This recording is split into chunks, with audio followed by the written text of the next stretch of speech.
宜兰的龟山岛游客大减9成，东北角风景区特别举办100人的采线团，要甲东北角的特色甲推销出去。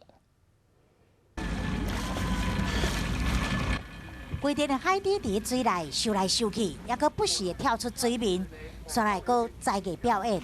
又来了，又来了，后面的也跟上了，又来了，哦吼哦吼！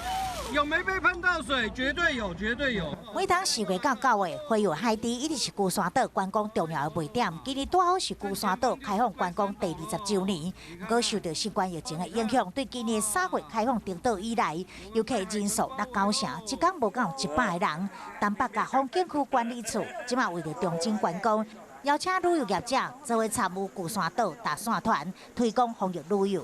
包括吃的部分都是防疫套餐的一个部分。那住的部分，原则每个人都大概是1套房就一个人1间房的一个方式。牛下温酒精消毒，防疫工作免得啰嗦，连野味嘛要用心规划。整艘船呢，除了船舱之外，都是户外的开放空间。各位想想看，这样的座位，我们船开出去的时候，空气是不是相对的流通？ 做好万全准备，就是希望会当互民众安心佚佗，利用假期到龟山岛来一逝海上之旅。